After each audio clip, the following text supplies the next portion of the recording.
Click করুন অ্যাপের bell আইকনে আর সাবস্ক্রাইব করুন এবিপি আনন্দ। সব সময় থাকুন খবরে। এক একটা ভালো এদিকে অঞ্জন দা ফার্স্ট সিনিয়রদের চান্স। বলছি যে মমতা ব্যানার্জি বলেছেন সামনের বছর 21শে জুলাই সরকারে এসে বিজয় সমাবেশ করবেন, কি বলবেন? এর সাথে একটা বলবো। হ্যাঁ বলো। জামানত জব্দের কথা বলেছেন। হ্যাঁ, বিজেপির জামানত জব্দ হবে। আচ্ছা আমি সবকটা উত্তর দিচ্ছি। সেটা হচ্ছে প্রথম হচ্ছে 21 জুলাই ওনার দুঃখ, এবারে যাদের ডিম ভাত খাওয়াতে পারলেন না আগামী বছর আশ্বাসন দিচ্ছেন, কিন্তু আমি বলে দিচ্ছি উনি আগামী বছর মুখ্যমন্ত্রী হিসাবে এই ভাষণ দিতে পারবেন না, প্রথম কথা। দ্বিতীয় কথা, সরকারের কাছ থেকে অনুমতি নিয়ে এই মিটিং করতে হবে, অনুমতি আমরাই দেবো, আটকাবো না, কোর্টে যেতে হবে না। আমি বলে দিচ্ছি সেই 21 জুলাই 21 জন লোক ওনার ভাষণ শোনার জন্য পাবেন না, ওনাকে স্ট্রিট কর্নার করতে হবে, সেদিন জনসভা করতে পারবেন না। যারা জামানতের কথা বলছেন, কার জামানত জব্দ হচ্ছে আমরা দেখেছেন। যারা পঞ্চায়েত ইলেকশনে আমাদেরকে নমিনেশন করতে দেননি, 34% সিট বিনা কন্টেস্টে জিতেছিলেন, 1 ডজনের বেশি মানুষকে খুন করেছিলেন পঞ্চায়েত নির্বাচনে, সেই যারা গণতন্ত্রকে খুন করেছিলেন, মানুষকে খুন করে ক্ষমতা দখল করেছিলেন, তারাই আজকে মানুষের অধিকারের আমফানের টাকা লুট করছেন, ফ্রিতে পাঠানো প্রধানমন্ত্রীর রেশন লুট করছেন। তাই মানুষ রাস্তায় নেমে তার প্রতিবাদ করছে, তাদের জামা কাপড় খুলে নিচ্ছে। এটা আরো বাড়বে। গণতন্ত্রের গলা টিপে, মিডিয়ার গলা টিপে যারা এখানে ক্ষমতায় এসেছেন বা ক্ষমতা টিকে রাখার চেষ্টা করছেন, মানুষ তাদের সামনে দাঁড়িয়েছে বলে তার ভয় পেয়ে আজকে বিজেপিকে দোষারোপণ করছেন। আর আমি দিদিমণির ডায়লগগুলো মনে করে দিতে চাই। উনি পঞ্চায়েতে বলেছিলেন বিজেপি মুক্ত পঞ্চায়েত, আমি জঙ্গলমহলে বলেছিলাম টিএমসি মুক্ত জঙ্গলমহল। আমরাই সফল হয়েছি, জঙ্গলমহলে ঝান্ডা তোলার লোক নাই, তাই মাওবাদীদের খুঁজতে গেছেন উনি। উত্তরবঙ্গতেও গলা ধাক্কা খেয়েছেন এবং উনি স্লোগান দিয়েছিলেন 42-এ 42 চাই। ওনার ভাইরা উদ্বাহ হয়ে নাচছেন দিদি এবার পিএম হবে। দিদির প্রমোশন হয়নি, সিএমই থেকেছেন। আমি বলেছিলাম 19-এ হাফ আর 21-এ সাফ, সেটা আমরা করে দেখিয়েছি, আমার কর্মীরা করে দেখিয়েছেন। সাধারণ মানুষের আশীর্বাদ আমরা পেয়েছি, তাদের বিশ্বাস জিতেছি।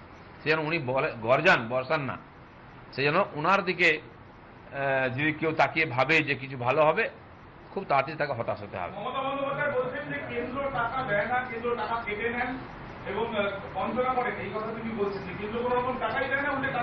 কেন্দ্র আগে সরকার 32% ট্যাক্স এখানে ফেরত দিত, আমাদের সরকার 42% দিচ্ছে। পেট যদি বেড়ে যায় ভাইদের, রোজ দিয়ে খেয়ে নিচ্ছেন, মিড ডে মিলের চাল খেয়ে নিচ্ছেন, রেশনের চাল খেয়ে নিচ্ছেন, আমফানের টাকা খেয়ে নিচ্ছেন, রাজ্য সরকারদের ইনক্রিমেন্ট খেয়ে নিচ্ছেন, স্কুলে কলেজে ভর্তি হলে তার থেকে কাটমানি খাচ্ছেন, প্রাইমারি স্কুল থেকে হাই স্কুলের টিচারের চাকরি করতে হলে 8-10-20 লাখ টাকার খাচ্ছেন, কত খাবে না? তো এখানে কয়লা, পাথর, গরু পাচারের টাকা, বালির টাকা কিছুই বাদ নাই। এই যে লুট শুরু হয়েছে, পঙ্গপালের মতো তার কর্মীরা লুট করছেন সমাজকে, তার যোগ্য জবাব দেওয়ার দিন এসছে। লোক আগ্রহ অপেক্ষা আছেন 21 তারিখের জন্য। উনি খালি হতাশার কথা বলে, মিথ্যা কথা বলে লোককে বিভ্রান্ত করার চেষ্টা করছেন। এর পিছনে কোথাও যুক্তি নেই, সেটা সাধারণ মানুষ ভালো করে জানে। বিধায়ককে আমাকে ফোন করতে হয় না, আমার কাছে বিধায়করা আসেন, আমি সময় দিতে পারি না, কিন্তু ওনারা বিধায়ককে খুন করছেন। এবং একজন বিধায়ক খুন হয়ে গেলেন, মমতা ব্যানার্জিকে দুঃখ প্রকাশ করতে দেখলাম না। উনিও বিধানসভার সদস্য, এত নির্মম কেন বিরোধীদের প্রতি? সহানুভূতি একটু সামান্য নেই কেন? 15-16 বছরের মেয়েরা ধর্ষিত হচ্ছে, 75 বছরের মহিলা ধর্ষিত হচ্ছেন, তার জন্য তার চোখের জল দেখি না, আমরা দুঃখ প্রকাশ করতে দেখি না, সমবেদনা দেখি না, ছোট ঘটনা বলে এড়িয়ে যান। কারণ কি? যারা করছে এইসব কাজ তারা কি তার পার্টির ঝান্ডার তলায় আছে বলে? পুলিশ কেবল বিরোধীদের আটকাবার জন্য লেগে আছে। আপনারা সেবা করতে পারছেন না, লোকের দুঃখ দূর করতে পারছেন না, সেবা করতে দিচ্ছেন না। আমরা রিলিফ দিতে গেছি, আমাদের এমপিদের আটকানো হয়েছে, কেস দেওয়া হয়েছে। কর্মীকে হত্যা করেছেন, তাকে শ্রদ্ধাঞ্জলি দিতে গেছি, আমার নামে কেস দেওয়া হয়েছে। রিলিফ বিতরণ করার জন্য লকডাউনের সময় চাল ডাল বিতরণ করতে যাচ্ছেন জন বার্লা, তার গাড়ি থেকে জিনিস নামিয়ে হয়েছে থানায়।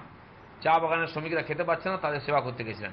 আমাদের বালুরঘাটের এমপি রিলিফ দিতে যাচ্ছেন, তাকে রাস্তায় ধরে আটকে দিয়েছে পুলিশ। তিনি হাইকোর্টে গেছেন, কেন? রিলিফ বিতরণ করার জন্য। হাইকোর্টের অনুমতি নিয়ে তিনি রিলিফ বিতরণ করেন। কোথায় আছে গণতন্ত্র? কোথায় আছে বিরোধীদের জায়গা? এই প্রশ্নের উত্তর দিতে হবে, দোষারোপ করলে হবে না। আজকে আপনি ক্ষমতায় আছেন, মানুষ আপনার কাছে এটার উত্তর জানতে চায়। নির্বাচনী প্রচার শুরু হলো, আমাদের সরকার থাকলে সারা জীবন ফ্রিতে রেশন পাবেন, চিকিৎসা পাবেন বিনা খরচে। রেশন পান যদি এখানে, এতদিন দেননি কেন সবাইকে রেশন? সারা পশ্চিমবাংলায় 80% লোককে নাকি 2 টাকা কিলো চাল খাওয়ান। আপনি বলুন পশ্চিমবাংলার বাইরে কোথাকার মানুষকে 2 টাকা কিলো চাল খেতে হয়? 3 টাকা কিলো পোকায় খাওয়া গম খেতে হয়। কেন খেতে হচ্ছে? আপনি পশ্চিমবাংলার মানুষকে গরিব আর ভিখারি করে রেখেছেন। তাই আমাদের লক্ষ লক্ষ ছেলেকে পরিযায়ী শ্রমিক হয়ে পশ্চিম ভারতে যেতে, গুজরাট, রাজস্থান, মধ্যপ্রদেশ, মহারাষ্ট্রে যেতে হচ্ছে। আপনি ঘর ছাড়া করেছেন আমাদের ছেলেমেয়েদের, বুড়ো বাবা মাকে ছেড়ে, ছেলেকে বউকে ছেড়ে এই ছেলেপুলেদের যেতে হচ্ছে। এবং এই সংকটের সময় প্রধানমন্ত্রী চাইছিলেন তারা বাড়ি ফিরে আসুক, পরিবারের সামনে দাঁড়াক, মুখটা দেখুক, সে অনুমতি আপনি দেননি। সরকার ট্রেন দিয়েছিল, ট্রেন ঢুকতে দেননি আপনি। এত নির্মম আপনি। কারণ তাদেরকে রেশন দিতে হবে, তাদেরকে চাকরি দিতে হবে, তাদেরকে চিকিৎসার ব্যবস্থা করতে হবে, সেই দায় এড়িয়ে যাবেন বলে আপনি তাদেরকে ঢুকতে দেননি। মানুষ হাঁটতে হাঁটতে এসছে, অ্যাক্সিডেন্টে মারা গেছে, অসুস্থ হয়ে গেছে। এত নির্মম আপনি। কতজন এসছেন তার খবর নেই আপনার কাছে। তারপরে এইসব বড় বড় কথা বলার কোনো মানেই হয় না। আপনার কাছে চাকরিও নাই, আপনার কাছে রেশনও নাই। যে রেশনটা পাঠিয়েছেন প্রধানমন্ত্রী ফ্রিতে, সেটাই তো পৌঁছে দিতে পারেননি, রাস্তায় লুট হয়ে গেছে। আজকে রেশন দোকান ঘেরাও করছে লোক, এসে বিডিও অফিস ঘেরাও করছে লোক, পঞ্চায়েত অফিস ঘেরাও করছে। এইসব কাজ কেন করতে হচ্ছে? রাস্তা ঘেরাও কেন করতে হচ্ছে? আপনার অপশাসনের ফল আমাদেরকে ভুগতে হচ্ছে।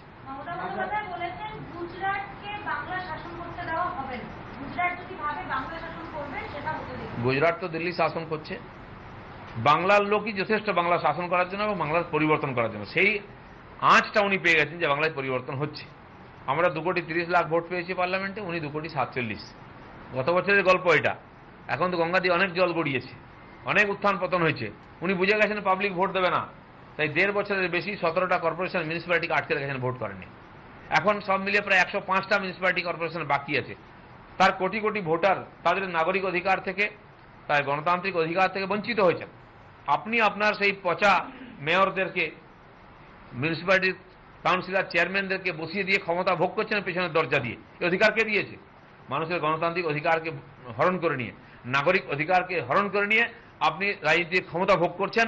এই অধিকার আপনার নেই, এর জবাব আপনাকে দিতে হবে। আর তিনি ইলেকশনকে ভয় পাচ্ছেন, সাধারণ নাগরিকদের ভয় পাচ্ছেন, তাই ইলেকশনে যেতে চাইছেন। এদিকে আজকে বলেছেন যে এই করোনা আবহে যদি এনপিআর এবং এনআরসি যদি মানুষ ভুলে যায়, মানুষ বলে দিই, এবং মানুষ মনে রাখবে যে আপনারা দিল্লিতে কি করেছিলেন এনআরসির সময়, বা রাজ্যে কি করেছেন, কিভাবে আন্দোলন হয়েছে, সমস্ত কিছুর কথা বলেনি মানুষ। আমিও বলছি, বাংলার সাধারণ মানুষ বলেনি আপনি কিভাবে উদ্বাস্তুদের নাগরিকত্বের বিরোধিতা করেছেন। বছরের পর বছর সেই মানুষগুলোর ভোট নিয়ে সরকার চালিয়েছেন, ক্ষমতা ভোগ করেছেন। যখন তাদের সম্মানীয় নাগরিকত্ব দিতে এসছে আমরা, তার বিরোধিতা করেছেন, পার্লামেন্টে বিরোধিতা করেছেন। এখানে পার্লামেন্টের আইন মানবেন না বলে আপনি সিএ নিয়ে পশ্চিমবাংলায় যে ধরনের দুর্গতি হয়েছে, শত শত কোটি টাকার সম্পত্তি নষ্ট হয়েছে, জ্বালিয়ে দিয়েছে দুষ্কৃতকারীরা, একটা এফআইআর করেননি, একটা লাঠি চালাননি। আর আমরা যখন গণতান্ত্রিক অধিকারের জন্য আন্দোলন করছি, গুলি চালাচ্ছেন, মেরে দিচ্ছেন। এটা আমরা ভুলিনি, বাংলার মানুষ ভোলেনি। আপনি উদ্বাস্তুদের নাগরিকত্বের বিরোধিতা করেছেন, আপনি দুষ্কৃতকারীদেরকে খেপিয়ে দিয়ে রেলের সম্পত্তি নষ্ট করে চমকাবার চেষ্টা করেছেন, ভয় দেখাবার চেষ্টা করেছেন, আবার পশ্চিমবঙ্গকে বাংলাদেশ বানাবার চক্রান্ত করেছেন। এটাও পশ্চিমবাংলার মানুষ বলেনি। 21-এ তার জবাব পাবেন। আগে আগে একটা পেছনে বলো। আপনারা গতবার লোকসভা নির্বাচনে যতগুলো সিট জিতেছেন, তারপরে টিকিট জয় করে নিয়ে এমন ভাব নিয়ে ঘুরছেন, এবং মমতা বন্দ্যোপাধ্যায় এটাও বলেছেন যে কখনো বলছেন এনকাউন্টার করে, কখনো বলছেন আপনাদের রাজনৈতিক জন্ম কোথায়, ওনার প্রশ্ন। আমি জানি না ওনার জন্ম কোথায়, কার জন্মের ঠিক আছে না আছে আমার দায় নেই বলার। আমাদের জন্ম ঠিক আছে, আমাদের জন্মদাতা শহীদ হয়েছেন, আমাদের জন্মদাতা হচ্ছেন পশ্চিমবাংলার জন্মদাতা। এটা পশ্চিমবাংলার মানুষ জানেন। উনি নিজের ইতিহাসটা ভুলে যান, তাহলে কৃতজ্ঞতা স্বীকার করতে হবে। কারণ ওনার যে বীজটা কংগ্রেসে আছে, যে কংগ্রেসের শহীদরা প্রাণ দিয়েছেন, সেটা উনি হাইজ্যাক করেছেন। কংগ্রেসের শহীদদের হাইজ্যাক করে ড্রামা করছেন, তার মানুষকে বিভ্রান্ত করে তার ভোট নিয়েছেন। বিজেপির সরকারের প্রজেক্টকে হাইজ্যাক করে নাম পাল্টে এখানে মানুষকে বোঝাচ্ছেন আমি করছি। চুরি করার অভ্যাস আছে ওনার। সেই চুরিটা আজকে সমাজের নিচের স্তর পর্যন্ত চলে গেছে, পুরো সমাজকে আজকে কলুষিত করেছে। এটা দুর্ভাগ্য আমাদের। সেজন্য আমরা না হিংসা করি, তাহলে সারা ভারতবর্ষে আগুন জ্বলতো। বরঞ্চ এতদিন বম বন্দুকের আওয়াজ ছিল ভারতবর্ষে, এটা আমরা বন্ধ করেছি। কোনো সাম্প্রদায়িক হিংসা হতে দিই না। এবং এটাও ঠিক, দুষ্কৃতকারীদের কি করে শান্ত করতে হয় সেটা আমরা জানি। বিহার, ইউপি থেকে সারা দেশে আজকে ঠান্ডা হয়ে গেছে। সমস্ত দুষ্কৃতকারীর দেশ বিরোধী, উগ্রপন্থী, অ্যান্টি সোশ্যাল, অ্যান্টি ন্যাশনাল পশ্চিমবাংলায় সেলফ সেন্টার পেয়েছে, এখানে সেফ সেন্টার। এখানে এসে বম বন্দুকের আওয়াজ শোনা যাচ্ছে, প্রত্যেক জেলায় বোমা বিস্ফোরণ হচ্ছে, বন্দুকের কারখানা পাওয়া যাচ্ছে। বাংলাদেশি অনুপ্রবেশকারীরা, উগ্রপন্থীরা এখানে ঘাঁটি গেড়েছে, খাগড়াগড়, ধুলাগড়, কালিয়াচক, কোথায় তার। এবং অতি সম্প্রতি বসিরহাট বাদুড়িয়ার দাঙ্গা, রানীগঞ্জ আসানসোলের দাঙ্গা, এটা তার প্রমাণ। তিনি সমস্ত দেশদ্রোহীদের, দেশবিরোধীদের, সাম্প্রদায়িক উগ্রপন্থীদের এখানে শেল্টার দিয়েছেন। এটা পশ্চিমবাংলার মানুষের কাছে একটা বড় থ্রেট। তাই পশ্চিমবঙ্গ বাংলাদেশ হতে যাচ্ছে, এটা মানুষ বুঝতে পেরেছে বলে আজকে বিজেপির দিকে আসছে। বাংলার সরকারকে ভেঙে দিতে চাইছে বিজেপি টাকা দিয়ে ভোট কিনছে, মধ্যপ্রদেশ রাজস্থানে ওই একই চলছে, বাংলায় এটা হতে দেবো না। আমরা গণতন্ত্রকে মানি, সম্মান করি। যাই গণতন্ত্রের রায় যেটা এসছে সেটা নিয়ে আমরা কেন্দ্রীয় সরকার করেছি। যেখানে হেরে গেছে আমরা বিরোধী আসনে বসেছিলাম, কোনো কেনাকাটা করিনি। সেরকম পশ্চিমবাংলার সরকার ভাঙার আমাদের কোনো উদ্দেশ্য নেই। এ তো চাপা পড়বে তার ঘাড়ের উপরে, সেটা ওনাকে দেখতে হবে। এই সরকারের খুঁটির গোড়াগুলো পচে গেছে, নড়বড় হয়ে গেছে। সাধারণ মানুষ গণতন্ত্রের মাধ্যমে তাকে ক্ষমতা দিয়েছিল, গণতন্ত্রের মাধ্যমেই সরকারের ক্ষমতাকে কেড়ে নেবে, সেই দিনটা ওনাকে দেখতে হবে। সেখানে আগামী বছরের 21 জুলাইয়ের কল্পনাটা এখন রাখুন। এই আগামী বছর এপ্রিল পর্যন্ত 21 মে অবধি আপনি চলুন, তারপরে দেখা যাবে। সেই জন্য আপনি রেশন দেবেন জুন অবধি, সবাইকে রেশন খাওয়াবেন, 21 জুলাইয়ের সভা করবেন, এসব কল্পনা রাখুন। এখন সাধারণ মানুষ হাহাকার করছে, তাদের যে প্রশ্ন, তাদের চোখে যে সন্দেহের দৃষ্টি, সেটার উত্তর দিতে হবে না। মমতা বন্দ্যোপাধ্যায় তো বলছেন সারা জীবনের জন্য উনি রেশন দেবেন, এটাই মানে অন্যতম একটা এজেন্ডা দাঁড়িয়েছে। উনি বলছেন যে সারা জীবনের জন্য রেশন দেওয়া। সেই জন্য আমি বলছি উনি কোনো চিন্তাভাবনা না করেই কথাবার্তা বলেন। আর এগুলো বলেছেন বলে আমরাও বলার সুযোগ পাচ্ছি, আপনারাও দেখাবার সুযোগ পান। কাল কি বলেছেন, আজ কি ভুলে যান, উল্টো বলেন। আমফান নিয়ে কত ভুল তথ্য দিয়েছেন, তার আগে করোনার লকডাউন এবং করোনা নিয়ে কত ভুল তথ্য দিয়েছেন। এ সমস্তটা বলে উনি নিজেকে হালকা করছেন, নিজের দুর্বলতা প্রকাশ করছেন, মানুষের কাছে নিজেকে হেয় করছেন। সারা জীবন কে কাকে রেশন খাওয়ায়? আপনি আপনার কথা ভাবুন, আপনার সরকারের কথা ভাবুন। পশ্চিমবাংলার কথা ভাবার জন্য বিজেপি এসে গেছে। এটা রাজনৈতিক অভিজ্ঞতার কথা বলছেন উনি বলছেন যে এখানে যারা রাজনীতি করছেন, যারা বিজেপির যারা নেতারা রয়েছেন, তাদের কত অভিজ্ঞতা আছে আমার জানা নেই, এবং তারা শুনুন, লক করে। আমি একটা গল্প বলে দিচ্ছি ছোট্ট করে। অভিজ্ঞতা সময়ে হয় না বা বয়সে হয় না, কাজ করে হয়। যে কলুর বলদ কলু চালায়, সে তেলের বিশেষজ্ঞ হতে পারত। সারা জীবন রাজনীতি করলে রাজনীতি বোঝে আমি মনে করি না। কলুটা আনবে কলুর বলদ, তেল বিশেষজ্ঞ হতে পারবে না, তাকে বলদই থাকতে হবে। সেজন্য ভারতীয় জনতা পার্টির 1951 থেকে আমাদের একটা পরম্পরা রয়েছে, সংস্কৃতি হয়েছে, রাজনীতি সংস্কৃতি, আর সেটা মানুষ বিশ্বাস করে। শ্যামাপ্রসাদের হাত দিয়ে শুরু হয়েছে। দেশপ্রেম আমাদের কাছে প্রেরণা, আমাদের কার্যশক্তি নেতৃত্ব আমাদের কাছে প্রেরণা। সেটা নিয়ে লড়াই করে সারা ভারতবর্ষে আমরা বিজয়ী হয়েছি, দেশে 2-2বার 3-3বার সরকার করেছি, আগামী দিনে করব। উনি প্রমাণ করুন ওনার আদর্শ কি আছে, ওনার অর্থনীতি কি, ওনার শিক্ষানীতি কি, ওনার শিল্পনীতি কি, ওনার পার্টির কর্মপদ্ধতি কি। সেখানে তো একটা পরিবার, একটা মানুষই শেষ কথা, বাকি সব কর্মচারীরা আছেন। এত মন্ত্রী, আমরা কোনো মন্ত্রীকে দেখতে পেলাম না আমফানের সময় বা করোনার আক্রমণের সময়, কেবল একজনকে দেখেছি। আর যিনি তার মোস্ট অবিডিয়েন্ট হবেন তিনি তার কাছে থাকবেন, দুজন ছাড়া তৃতীয় দেখতে পাচ্ছি না।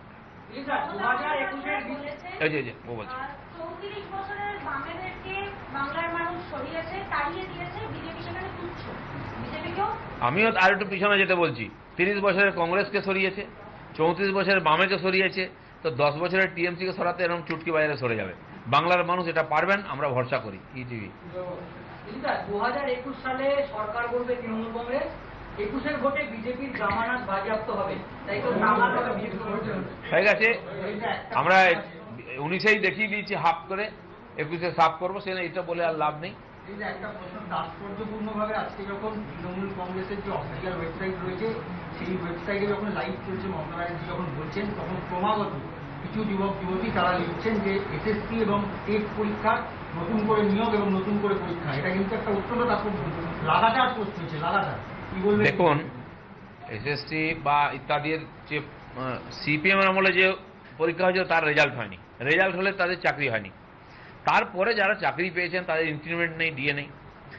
SSK, MSK, para teacher, part time lecturer, মাদ্রাসা টিচার, কম্পিউটার টিচার, এবং আরও যারা গ্রামীণ স্কুলে মাস্টারি করেন, এরকম লক্ষ লক্ষ টিচার। বিপ্লব আপনার গত 2 বছর ধরে দেখছেন লাগাতার আন্দোলন চলছে, ধর্মতলা থেকে আরম্ভ করে শিক্ষা বিভাগের সল্টলেক পর্যন্ত। তারা হাইকোর্ট থেকে অনুমতি নিয়ে রাস্তায় বসার সুযোগ পেয়েছেন। এ সরকার রাস্তায় বসতেও দেয়নি, সামান্য সুবিধাও দেয়নি, পুলিশ দিয়ে লাঠিপেটা করেছে টিচারদেরকে। প্রাইমারি টিচারদের কলাপ ধরে পুলিশ লাত মারতে মারতে গাড়িতে তুলে নিয়ে গেছে। আপনি ডিএ দেবেন না, ইনক্রিমেন্ট দেবেন না, ঠিক আছে, সম্মানটুকু দিন, টিচারদের সেটুকু প্রাপ্য, তারাও তো দেশের জন্য সেবা করছেন। উনি সেটাও স্বীকার করতে চান না। সেই জন্য উনি যত ধীরে ধীরে সময় থেকে সরে যাচ্ছেন, তখন তত এইসব আবল তাবল বক্তারম্ভ করেছেন। আইন শৃঙ্খলার অবনতি হয়েছে রাজ্যে, যে বিজেপিকে দাবি করছে সেটা ঠিক নয়।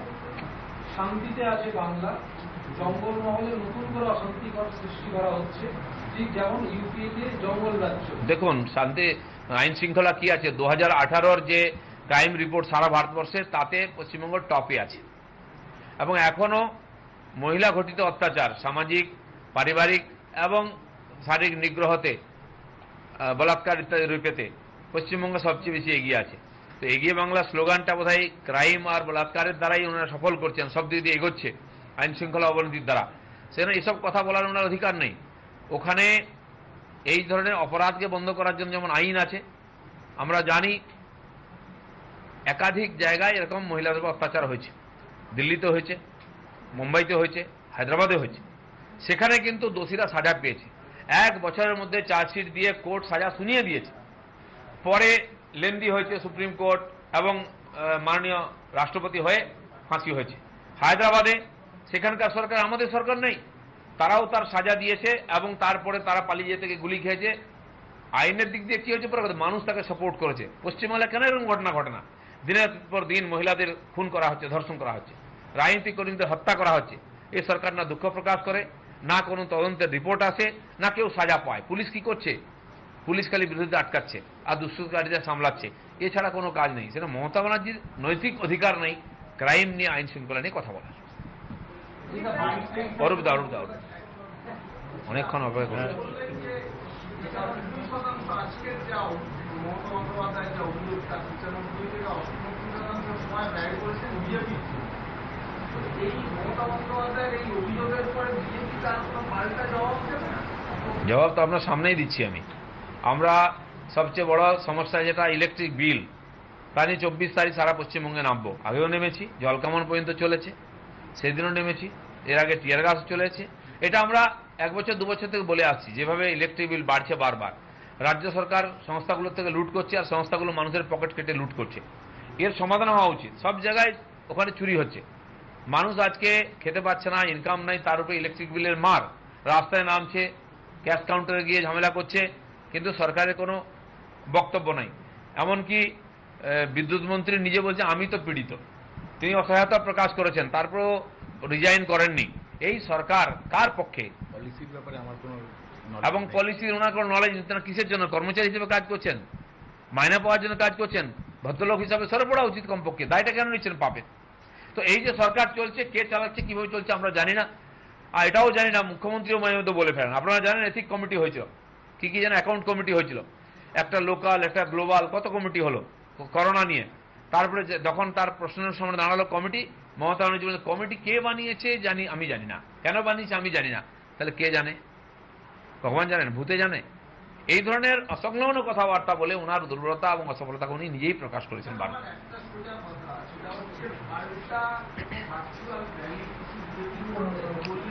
আমরা পাল্টা করি না, নিয়ম মতো বিরোধীরা সরকার করলে বিরোধীরা করা উচিত। আমরা করার পরে ভার্চুয়াল র্যালি মমতা ব্যানার্জি করেছেন। আপনারা জানেন আমরা যখন ভার্চুয়াল র্যালি করে আমরা 7টা করেছি। মাননীয় অমিত শাহর সভা, মাননীয় নাড্ডাজির সভা, একাধিক মন্ত্রীদের সভা হয়েছে, কোটি কোটি দর্শক হয়েছে। আমরা আমাদের সংগঠনের বলে 63,000 বুথেতে আমাদের কর্মীদের কাছে অনলাইন পৌঁছে দিয়েছিলাম অমিত শাহর সভা। টিএমসি জীবনেও করতে পারবে না। এবং সেইটা দেখে মমতা ব্যানার্জি বলেছিলেন যে কোটি কোটি টাকা খরচা করছে নাকি আমরা। তখন উনি বুঝতে পারেননি ভার্চুয়াল র্যালিটা ব্যাপারটা কি। পরে কেউ বুঝিয়েছে ম্যাডামকে, উনি ভুল শুধরে বলছে তাহলে আমি একটা করি। তার ডেমো আজকে আপনারা দেখেছেন, আমি জানি না কতজন দেখেছে। একাধিক চ্যানেলের নাম বারবার বলছেন যে ওইটাতে দেখুন, ওইটাতে দেখুন, বিশেষ বিশেষ চ্যানেলকে বিশেষ বিশেষ সুবিধা দিয়েছেন। আমরা কিন্তু সংগঠনের আধারে আপনাদের সহযোগিতায় লোকের কাছে পৌঁছেছি। সেটা ভার্চুয়াল র্যালি হোক বা যুবকদেরকে কোভিডের আক্রান্তদের সেবা করার জন্য যুবরাজ যে আহ্বান করেছেন, 4 মাস পরে এটা বুঝতে সময় লাগলো। আমি তো 1000 ভিডিও কনফারেন্স করে ফেলেছি পশ্চিমবাংলায়, আমাদের কর্মীদের সঙ্গে জীবন্ত সম্পর্ক রেখেছি। আজও চলছে, আমি এতক্ষণ ছিলাম, চলতে থাকে। আমরা আধুনিক যে প্রযুক্তি তাকে কাজে লাগিয়ে সংগঠনকে আধুনিক করে লোকের সামনে যাচ্ছি। টিএমসি বুঝে উঠতে পারছে না কি করবে। চাল ডাল লুট করার পরে সময় থাকলে তারা বোধহয় এগুলো করার সুযোগ পাবে। দিল্লিতে আপনাদের অমিত শাহের সঙ্গে বৈঠক, একটু বলবেন? অমিত শাহের সঙ্গে কোনো বৈঠক নেই। আপনারা যাচ্ছেন? আমাদের প্রদেশে যে টিম আছে তাতে কেন্দ্র থেকে যারা এখানে অবজারভার হিসেবে আসেন, তারা যেহেতু এখানে আসছেন না, লকডাউন চলছে, তাই আলাদা আলাদা টিম আমাদের জেলা অনুযায়ী ওখানে ডাকা হচ্ছে, তাদের সঙ্গে তারা সেই আমাদের কেন্দ্রের অবজারভাররাই বসবেন, কেন্দ্রের অন্য কোনো নেতা বসবেন না। হয়ে গেছে? हाँ हिंदी में। आज सवाल उठाया है यूपी में जो स्थिति चल रही है उसको लेकर, कहा है यूपी में लोग बड़े डरे हुए हैं, अगर कुछ केस रजिस्टर करना होता है तो उनसे वो डर लगता है। यहाँ पर ग्रुप ऑफ पुलिस को भी मारा जाता है मिनिमम ऑफ इनकाउंटर, और उसके बाद कुछ पुलिस वाले गैंगस्टर को मारते हैं। मुझे नहीं मालूम किसने उठाया, कौन जा गया वहां, लेकिन आज पिछले 10 साल के अंदर यूपी में सबसे ज्यादा पीस है, शांति है, ना माफिया है, ना गुंडा है, ना बड़े बड़े कॉन्वॉय है। वहां तो डीएम का एसपी का भी हिम्मत नहीं होता था किसी को अरेस्ट करने का, खड़े खड़े देखते थे पुलिस वाले और 50-60 गाड़ी की कॉन्वॉय जाती थी माफियाओं का। आज वो स्थिति नहीं है। आम आदमी अपने को सुरक्षित समझ रहे हैं, महिलाएं सुरक्षित हैं। एकाध घटना कहीं होता तो सरकार तुरंत उस पर कार्रवाई करती है और दोषी को कानून के कटघरे में लाती है। बाकी प्रदेश विशेषकर बंगाल में कल्पना नहीं कर सकते हैं। अगर एनकाउंटर हुआ, क्या हुआ, वहां की सरकार जवाब देगी, लेकिन जिन लोगों के साथ ऐसा हुआ है, सुनाई दे रहा है, समाज चाह रही थी उसके साथ ऐसा हो और वो उन्होंने करके दिखाया। पुलिस का काम पुलिस कर रही, शांति स्थापित करने के लिए पुलिस को जिम्मेदारी दिया गया है, वो काम कर रहे हैं। अगर गलती हुआ तो कोर्ट है। 2021 में सीएमसी आएगी और बीजेपी को हम करारा जवाब देंगे और वेस्ट बंगाल की सीट पर डेमोक्रेसी। देखिए टीएमसी तो सत्ता में है, आएगी नहीं जाएगी, उसकी विदाई की सारी तैयारी हम कर रहे हैं। लोगों ने सूचित कर दिया कि हमने जो स्लोगन दिया था 19 में हाफ और 21 में साफ, लोगों ने उसी तरफ कदम बढ़ाया, तभी हमको 18 सीट मिली है। दीदी का 12 माइनस हुआ है और जो टोटल वोटिंग हुआ परसेंटेज में हमको 40, दीदी को 43, हमको 2 करोड़ 30 लाख और दीदी को 2 करोड़ 47 लाख। पिछले 1 साल से हमने जो काम किया और दीदी की जो अधोगति हुई है उसके परिणाम 21 में उनको मिल जाएगी और इसीलिए बौखला करके इस अनब शनब बक रही है। ठीक है, धन्यवाद।